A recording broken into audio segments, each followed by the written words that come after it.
Welcome to Cooking with Rena Lee, Living Your Best Life Now. This is the segment of Living Your Best Life Now, and today we have our special guest, Rachel, who's going to share with you about her challenges overcoming breast cancer over 20 years ago.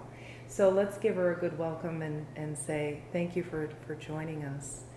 So tell us a little bit about where you're from and a little bit about your story, and hopefully today maybe you can touch a woman's life that might be going through breast cancer. Well, let's start from the beginning. Before I tell from where I am, I need to tell why I have my accent. I'm from Brazil, and I was 33 years old, and I had my son and daughter. They were 8 and 6 years old. And one night I found something weird in my left breast. And in Brazil you call your doctors. It's kind of different than here. And when I called my doctor, I said, "Mauricio, this is something really bad." He said, "Cannot be, I saw you a month ago." I said, "No, this is really bad." "Okay, come and pick me up tomorrow and let's go together to my office." Making the story short, they saw a cancer that was the size of an orange. And because I was 33 years old, they needed to have a blood test, and could not be immediately, but immediately was 24 hours after. And it was very hard because I had my kids very young. And I couldn't, it was not my time to leave them. And I remember going to the surgery room, and I looked at my doctor and I said, "Mauricio, I'm gonna come with 2. How many I'm gonna get out?" He said, "I don't know." And then start my journey through my cancer. And how long was that you had? I was 33 years old, and between the day that I figured out till the day that, actually there's a kind of a tricky story there, because I had chemotherapy and radiotherapy. And the radiotherapy was really hard because I needed to stay lying down on a cold table for 15, I don't remember exactly, half an hour without moving.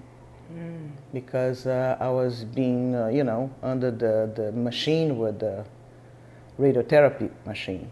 And then the chemotherapy was, for me, the worst part. And after 6 months of chemotherapy, I decided to stop. And I told my doctor, said, "This treatment is killing me, and I'm not gonna die." So 6 months? I stayed with the chemotherapy and radiotherapy for 6 months. I doubled my size. I was the size of a refrigerator, I can say. And was very hard because that is the only thing that was in my mind all the time. I couldn't think in anything else.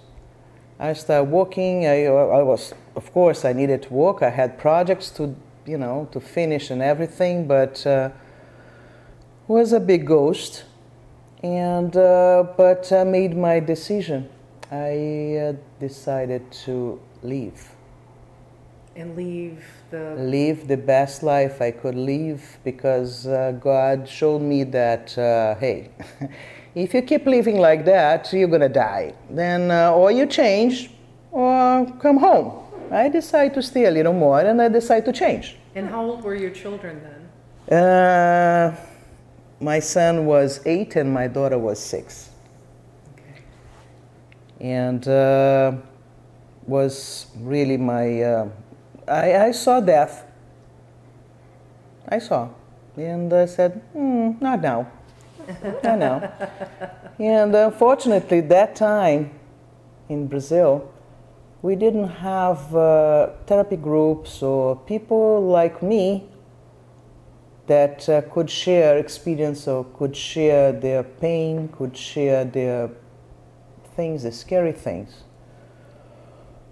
And I even met a woman in a waiting room from my doctor to have the chemotherapy. She said, well, we should have some, that time was videotapes, with kind of a porno movies, you know, then we can have something to think about it better than to that damn injection that, you know, make us nauseated and all the, only to talk about that taste comes to my mouth. Yeah. But I'm a fighter. Mm-hmm. And I said, nope, I'm not gonna die from this. Mm-hmm. And 22 years after, I'm here. Yay! Yeah. Well, one arm a little bigger than the other. Uh-huh. And why is your arm bigger? Because I need to have the lymph nodes removed. And there's not enough drainage from this arm.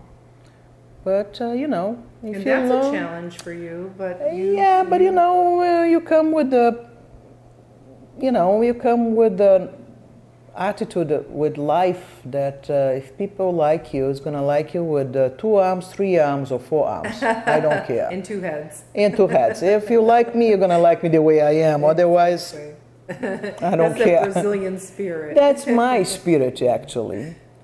And 10 years after this cancer, I decided to really change my life.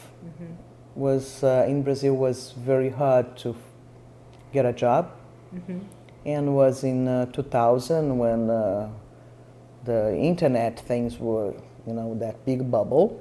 And you were in the internet. And I am in the internet, not internet field, but in the computer science field. And I decided to move here and start my life from scratch again. And so you moved to Miami.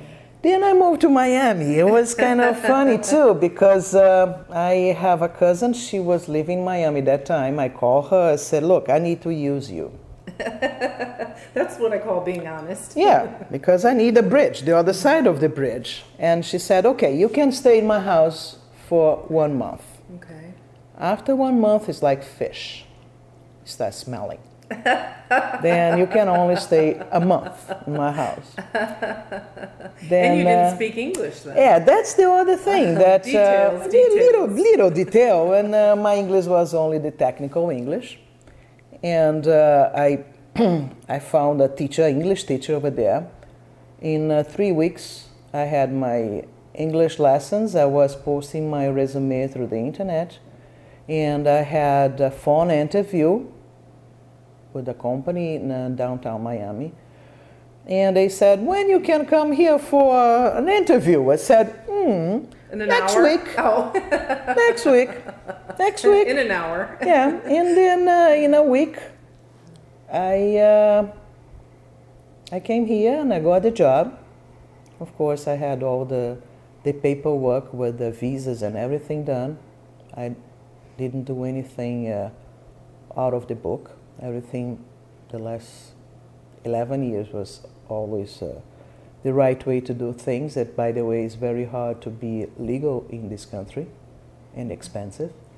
But I'm doing. Well, I want to say that I've known you many years, about 7 years, and I can remember our good friend Carmine Mattarelli, who said to me when you were being honored by Hope's Heroes, you were Hope's Heroes for the Broward House. Yeah. And I remembered him telling me that you are one of the most respected women in business. And that's how I got to first meet you. That's true. And so you've come so far in the 10 years. And most people dream about, you know, Yeah, this country, living their life yeah, like this is a country of opportunities. And what do you always say? I don't take it for granted, and I love this country. This country Let's is tell awesome. the story about why the first time I heard you say, I love this country. Because you would go to the store and buy your vegetables already chopped. Yeah, come home it's and wonderful. I love this country. You don't need to shop anything. You buy everything shopped already. Oh, goodness. But my way to see life, I always guide my life trying to help people. Yeah. Actually, this is the first time that I am on this side of the camera. I hate it. I'm always behind the camera because I don't like the spotlight. Because I don't give waiting for people to come to me and thank me. I don't want even them to know that who is giving anything.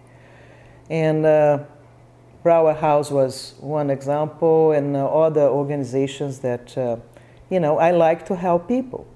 And why I accept being interviewed is that I want to show my story, tell my story for women and men, because men also have breast cancer.